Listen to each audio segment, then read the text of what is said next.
There is a moment in every person's life when they realize that everything they've been taught about success is backward.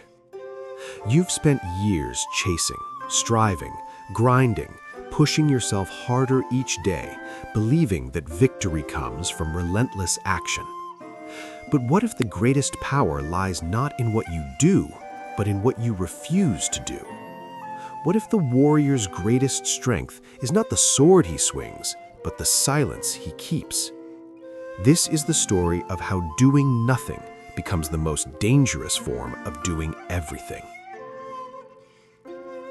Chapter 1: The Cage of Endless Motion.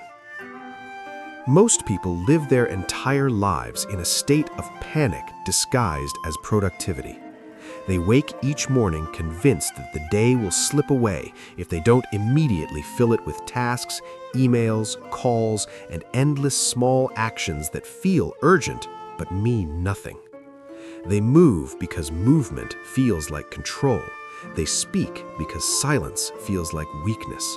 They accumulate because emptiness feels like failure. This is the modern condition. A relentless, exhausting dance with no music and no ending. In ancient Japan, there existed a different understanding of human potential. The samurai warrior did not achieve mastery through constant motion. Instead, he sought a state called mushin, which translates literally as no mind. This was not emptiness or laziness, it was the deepest form of preparation. A state where the mind became so still and so present that it could respond to reality without hesitation, without ego, without the noise of thought. A samurai in this state did not think about his sword stroke, he became the stroke. He did not calculate his enemy's movements, he simply knew them before they happened. This was power without effort, victory without struggle. Consider the painter or the master calligrapher in feudal Japan. Before he made a single mark on paper, he might sit motionless for hours, not frozen in fear, but suspended in absolute presence. His hands were still, his breath was rhythmic, his mind was empty of intention, and then, in a single moment, he would move. The brush would touch the paper, and the entire composition would flow from that single, perfect moment of clarity. The masterpiece was not created by the action, it was created by the stillness that preceded it. The action was simply the visible part of an invisible preparation. This is the principle that modern ambition has completely forgotten. We believe that excellence comes from more hours, more effort, more grinding, more noise. But the samurai tradition teaches something radically different. Excellence comes from less. It comes from the ruthless elimination of everything that is not essential and the sacred cultivation of absolute stillness within that emptiness. Chapter 2: The Man Who Learned to Stop. There was a man named Thomas who lived in a major city and held a position of significant responsibility. By every external measure, he was successful. He earned a high salary. He had an impressive title. He worked 12-hour days, attended endless meetings, responded to emails at midnight, and carried the weight of constant decisions on his shoulders. He was, by the standards of the modern world, living the dream that almost everyone else was chasing. But Thomas was dying. Not physically, though his body was certainly breaking down from the stress. He was dying internally. His relationships had become transactional. His creativity had vanished. He could not remember the last time he felt genuinely present in a conversation. His children would talk to him, and he would hear the words but not the meaning. His wife would express concern, and he would respond with distracted reassurance while his mind was already scrolling through a next problem. He had optimized his life for productivity and accidentally optimized it for emptiness. One evening, exhausted beyond measure, Thomas made a decision that seemed insignificant at the time. He decided to do less. Not less than he was supposed to do, but less than he wanted to do. He began cutting things from his schedule, not the essential work, but the endless stream of optional commitments, the voluntary meetings, the extra projects he had said yes to out of ambition or fear. Each thing he eliminated felt like a small failure. His mind screamed that he was falling behind, losing momentum, becoming irrelevant. But something strange happened as the noise decreased. In the space that opened up, something began to grow. He started noticing things. The way his daughter's face changed when she was telling him something important, the quality of light in his office in the morning, the texture of his own breathing. His mind, freed from the constant demand for input and output, began to settle into something deeper. It was not immediately pleasant.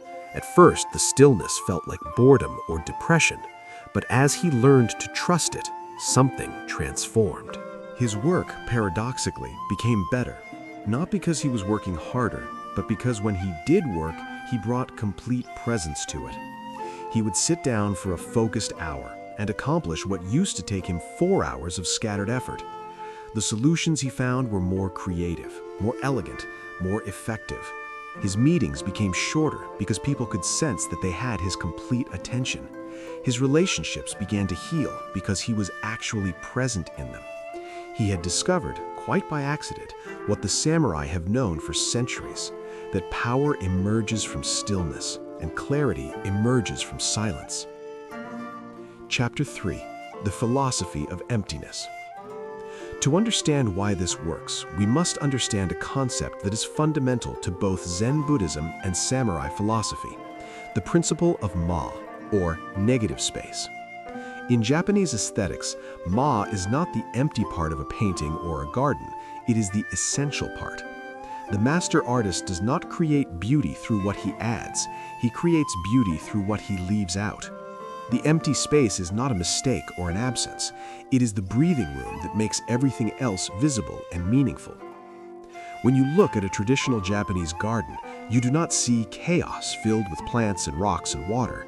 You see vast expanses of carefully raked gravel, surrounded by minimal elements placed with absolute precision. Each stone is placed to create meaning through its isolation, not through quantity. Each plant breathes with space around it. The beauty is not in the abundance, but in the restraint. And yet, if you examine a traditional Japanese garden closely, you will find that it is infinitely complex. The simplicity is not the absence of depth, it is the presence of perfect order. This same principle applies to a human life. Ambition without ma, without empty space, becomes clutter. It becomes a life so filled with activity that nothing stands out. Everything blends into noise. But a life structured around the principle of ma has clear lines and visible meaning. Each action stands alone, breathing with significance. Each moment has weight because it is not buried under the weight of 1,000 other moments. Miyamoto Musashi, perhaps the greatest swordsman in Japanese history, understood this principle absolutely.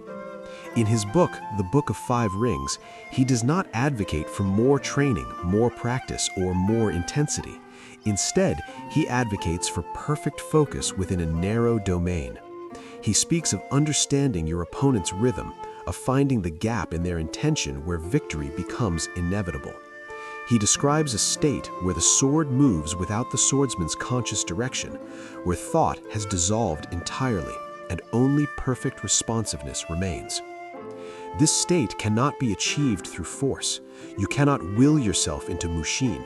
You cannot grind your way to it. It emerges only when you stop trying and start emptying. It emerges when you eliminate everything that is not essential, when you practice the same fundamental movements thousands of times until they become invisible, when you sit in silence long enough that the voices in your mind finally exhaust themselves and fall quiet. The samurai understood that strength and emptiness are not opposites, they are partners. The strongest warrior is not the one who is most active or most intense. He is the one who has learned to be still. He is the one who has eliminated all unnecessary motion, all wasted effort, all emotional reactivity. His power is quiet because it is certain. His presence is intimidating not because he is aggressive, but because he is completely at peace. Chapter 4. The Discipline of Subtraction. Most people approach discipline incorrectly.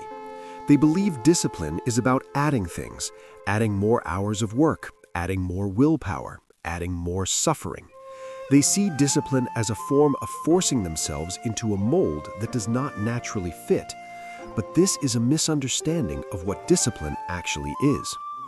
True discipline, as understood in the samurai tradition, is the art of subtraction. It is the elimination of everything that distracts from your purpose. It is saying no. Not the aggressive, resentful no of someone who is forcing themselves to deny desire, but the quiet, clear no of someone who has already decided what matters and is simply being consistent with that decision. The samurai warrior did not add more sword practice, he removed everything that interfered with his practice. He did not force himself to be calm, he eliminated the things that created agitation in his mind. This is why the concept of gamen, enduring without complaint, accepting what is unchangeable, is so powerful. Gamen is not resignation or passive acceptance of injustice. It is the wisdom to distinguish between what you can control and what you cannot, and to focus your energy only on what you can control. It is the discipline of not wasting energy on complaint, on resentment, on the fantasy of a different past or a different present. It is using your mental and emotional resources only where they can actually create change. When Thomas began his journey towards stillness, he did not add anything to his life, he subtracted. He said no to the optional meeting. He said no to the ambitious project that was not his responsibility. He said no to the urge to respond to emails at midnight. Each no was an act of discipline, but not in the sense of suffering. It was discipline in the sense of clarity. He was simply removing the obstacles that stood between himself and the work that actually mattered. And as he subtracted more, something interesting happened. The work that remained became clearer. The relationships that survived his filtering became deeper. The goals that he kept became more aligned with who he actually was. His life became smaller in scope, but infinitely richer in texture. He had less, but what he had meant something. He did this less out of willpower and more out of a growing recognition that the things he was removing were simply not worth the cost. They had seemed important when he was drowning in a sea of obligations, but once he began to surface, he could see them clearly for what they were: distractions from what actually mattered. The samurai approached life the same way. A warrior did not acquire a large collection of swords or armor. He had one excellent sword, which he maintained with meticulous care. He lived simply, ate simply, spoke simply. Not out of poverty or asceticism, but out of the recognition that simplicity was superior to complexity. It was faster, it was clearer, it was easier to master. And in combat or in life, mastery is infinitely more valuable than abundance. Chapter 5. The Cost of Constant Action. There is a hidden cost to constant action that almost no one acknowledges. When you are always doing, you never actually know if what you are doing is working. You move too fast to observe the results. You are always moving to the next thing before the previous thing has had time to develop. It is like someone who is constantly starting new paintings and never finishing any of them. They will never become a great painter because they never spend enough time with one piece to truly master it. This is one of the reasons why the samurai tradition emphasizes stillness and observation. Before engaging an opponent, the warrior would spend time watching, listening, understanding the subtle patterns of his opponent's rhythm and intention. This observation period was not wasted time, it was preparation time. It was the most important time because it contained the information that would determine the outcome of the conflict. A warrior who rushed into action without this observation would be at a severe disadvantage, no matter how skillful he was with his sword. The same principle applies to any significant endeavor in modern life. When you slow down enough to actually observe what you are doing and what is happening around you, you begin to notice things that you could not see when you were moving at high speed. You notice which of your efforts are actually producing results. You notice which relationships are genuine and which are transactional. You notice which pursuits actually align with your values and which ones you are chasing out of fear or conditioning. Most people never slow down enough to make these observations. They are afraid that if they stop moving, they will fall behind. They are afraid that silence means failure. They are afraid that stillness is laziness.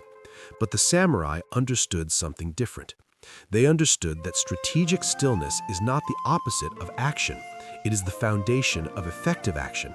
It is the ground from which all powerful action emerges. Thomas experienced this directly. In the weeks and months following his decision to do less, he began to notice patterns in his work and his life that he had been too busy to see before. He noticed that certain types of work energized him while others drained him. He noticed that he was saying yes to things out of fear of disappointing people, not out of genuine commitment. He noticed that his most creative insights came not when he was pushing hardest, but when he was resting, walking, or sitting in silence.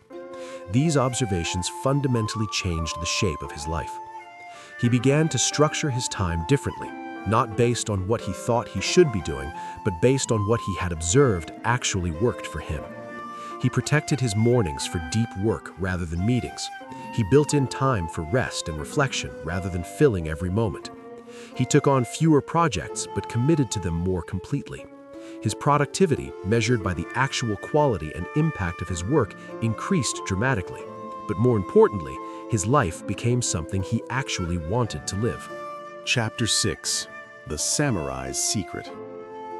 There is a final principle that connects all of this together, and it is perhaps the most powerful and least understood aspect of samurai philosophy. It is the concept of zanshin, which translates as lingering awareness or remaining mind. In martial arts, zanshin refers to the state of mind that persists after an action is complete. Even after the sword stroke is finished, the warrior remains in a state of complete readiness and awareness. His attention does not relax, his presence does not diminish. But zanshin extends beyond combat. It is a way of being in the world. It is the quality of presence and attention that remains constant whether you are engaged in intense action or sitting in complete stillness. It is the awareness that you bring to every moment, every interaction, every breath. The samurai understood that true strength is not the ability to do more, it is the ability to remain fully present, fully aware, fully alive in whatever situation presents itself. This is the secret that Thomas eventually understood. His transformation was not about working less and achieving less. It was about bringing complete presence and attention to whatever he was doing, whether that was work, family time, or simply sitting in silence. When he worked with absolute focus. When he was with his family, he was truly with them, not partially present and partially mentally elsewhere. When he sat in stillness, he sat with complete awareness, not drifting into daydreams or numbness. This quality of presence is magnetic. People feel it. They respond to it. A person who is completely present in a conversation changes the entire dynamic of that conversation. A person who brings full attention to their work produces results that are qualitatively different from someone who is doing the same task but mentally scattered. A person who is truly still, truly aware, truly alive, radiates a kind of quiet power that cannot be faked or forced. The ancient samurai warriors were feared not because they were the most aggressive or the most active fighters. They were feared because they brought absolute presence and awareness to combat. They did not waste energy. They did not panic. They did not react emotionally. They simply saw the situation clearly and responded appropriately. Everything in their training, from the earliest stages, was designed to cultivate this quality of presence. And this is what separates true discipline from the fake discipline that most people practice. Fake discipline is about forcing yourself through suffering. True discipline is about aligning your life with what actually works and then bringing complete presence and attention to that aligned life. It is quiet. It is not dramatic. It does not shout about how hard you are working, but it produces results that cannot be achieved any other way. Chapter 7: The Transformation. 6 months into his journey, Thomas barely recognized his former self. He worked fewer hours than he had in years, and yet his professional accomplishments were his greatest. But more importantly, his life had fundamentally changed texture. He was calmer, he was happier, he was more creative. His relationships were deeper, he slept better, he felt genuinely alive in a way that he had not in decades. The paradox that he had discovered is the same paradox that the samurai discovered centuries ago. Doing less with complete presence and attention produces far greater results than doing more with scattered energy. The quality of action matters infinitely more than the quantity of action. The presence you bring matters infinitely more than the hours you log. And the most interesting thing that happened was completely unexpected. Once he had stripped his life down to its essentials, once he had learned to be still and present, other people began to want to be around him. He became someone that people sought out for advice, not because he had all the answers, but because he listened with complete attention and spoke with complete honesty. He became someone whose presence in a room changed the atmosphere. He had become, in a very real sense, powerful. This is what the samurai understood about power. Real power is not loud, it is quiet.